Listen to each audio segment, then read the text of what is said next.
SDM हो यार, 50 लाख रुपए का काहे का लालच दिखा रही हो? तुमको क्या दुख पड़ी हुई है इतना? 90% पुरुष बर्दाश्त नहीं करते सकते इस चीज को कि महिला उनसे आगे जा। क्या किसी दूसरे अधिकारी से आई लव यू कर रही हैं, ये क्या है? तो एसडीएम को किन किन गालियों से संबोधन किया गया होगा जब वो आगे बढ़ी होगी, तो वो दर्द किसी को दिखा नहीं होगा। लेकिन आप ये कैसे कह सकते हैं कि ज्योति मौर्य जो है एसडीएम, उनको प्रताड़ित किया जाता होगा? सवाल तो ये खड़ा होता है, जो एसडीएम है वो चाय नहीं दे सकती, नौकर घर में सर्व करेगा। या तो बीबी को आईएएस आईपीएस बना लो, या तो फिर खाना में चूल्हा चौकी में छोड़ लो। बबुनी के लागल बा शहर के हवा औरी पढ़ावो, कहनी के गौवा में नौवा लिखावो औरी पढ़ावो। एक रेपिस्ट जब रेप करता है तो क्या पूरे देश के रेपिस्ट पे उंगली उठती है कि तुम रेपिस्ट हो? ऐसा नहीं होता। तो फिर ये सवाल करने वाले लोग कौन है? आप हैं, आप कर रहे हैं सवाल, कोई जवाब है? महिला विकास मंच इसमें क्या करेगी? जाएगी पति को क्लास लगाएगी कि भाई 2 नौकर रख ले। एक जज का कोई रूटीन नहीं होता। वही हाल एसडीएम साहिबा का भी हुआ। वो दर्द हम महसूस कर सकते हैं। वो पति आज देखिए, उसमें है कुछ नहीं, दोनों मियाँ बीवी में ईगो की लड़ाई हुई, और ईगो का लड़ाई इतना बड़ा स्वरूप ले लिया कि आज वो आक्रोशित होकर मीडिया के सामने आके अपने वक्तव्य को रख रही है, और कुछ नहीं है इसके अंदर।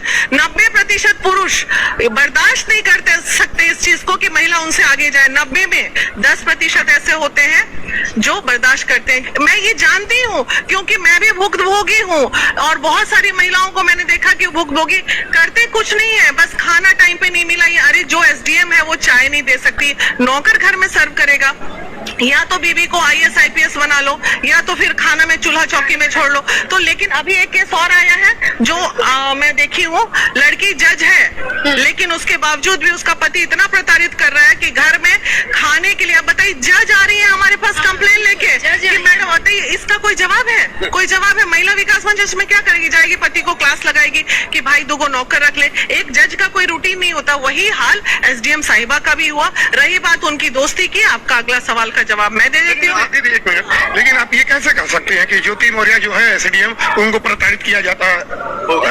सवाल तो ये खड़ा होता है, मुझे लग रहा है कि इसमें अगर प्रताड़ित परिवार करता तो वो फिर पढ़ाते नहीं, और मारपीट उसके साथ करते, तो मुझे नहीं लग रहा है कि इसमें पति उन्होंने एक स्टोरी बताया कि हमारी मुलाकात 2008 में होती है, और वो चूंकि वो उनके क्या दे रहा है, पूरा डिटेल्स दे रहा है, के साथ वो उनके मामा की साली थी, उसके बाद प्रेम प्रसंग होता है। जब इतना झगड़ा लड़ाई प्रताड़ना जब होती है ना, तो वो चैट भी बढ़ता है ना।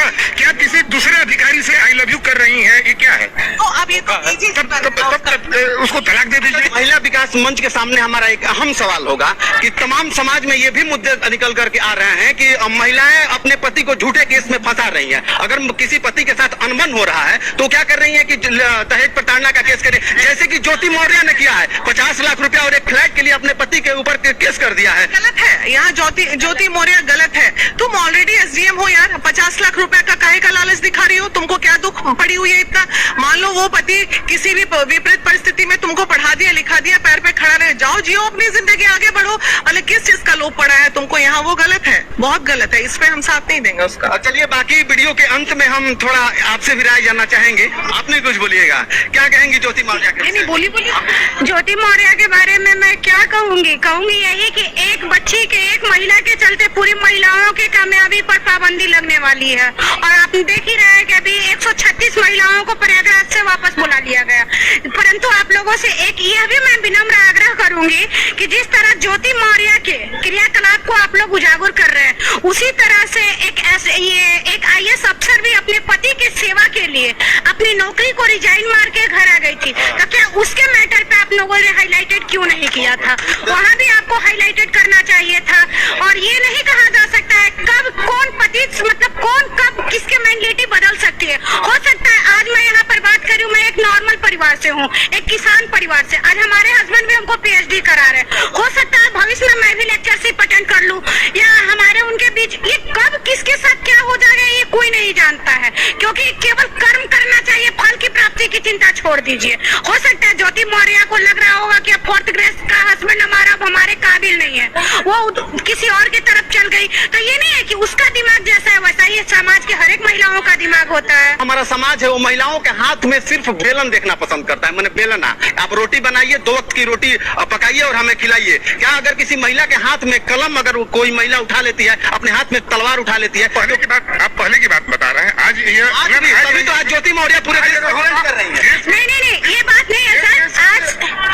सबसे बड़ा एग्जाम होता है यूपीएससी। आपको जानकारी हो, जिस धरती पे आप खड़े हैं पूरे देश में यूपीएससी में सेकंड जो टॉप की है गरिमा इसी जिले की है, और 10 में 6 लड़कियां हैं। तो अब ये नहीं या कोई भी एग्जाम आप देख लीजिए कि उसमें लड़कियां बेहतर करी है। आप आज जो पहले जो आम परिवार के लोग भी होते थे तो लड़कियों के लिए पहले शादी के लिए पैसा इकट्ठा करते थे, आज धारणा बदल गई। अब आज वो पैसा इकट्ठा पढ़ाई के लिए कर रहे हैं। ये एक बदलाव हुआ है।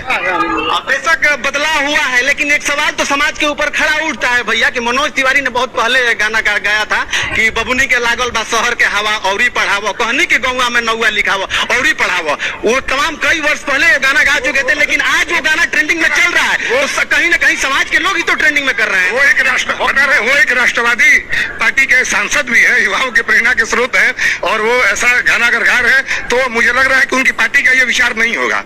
वो कहीं से आप महिलाओं को गांव में रहने के लिए नहीं कह सकते कि आप गांव में रह के और पढ़ाई कीजिए, आप शहर में जाके पढ़ाई नहीं कीजिए। कहीं ना कहीं महिलाओं को रोकने की जो प्यासी हो रही, क्या पूरा मामला सर? इसका सर मेन कारण सर है मनीष दुबे के साथ उनका अवैध संबंध सर, जिसकी जानकारी सर हमें करीब साल भर पहले हुई, लेकिन सर उन्होंने कहा कि दोस्ती है। खैर सर, हमारी पत्नी सर एसडीएम थी उस समय इलाहाबाद प्रयागराज में सोराम तहसील में रही, तो मैंने कहा सर बड़े पद पे हैं, दोस्ती तो हो सकती सर, अधिकारियों से साथ बैठना उठना। तो मैंने सर उन्होंने मैं ये कह के टाल दिया, तो सर मैंने ध्यान नहीं दिया सर। इसकी भनक सर मुझे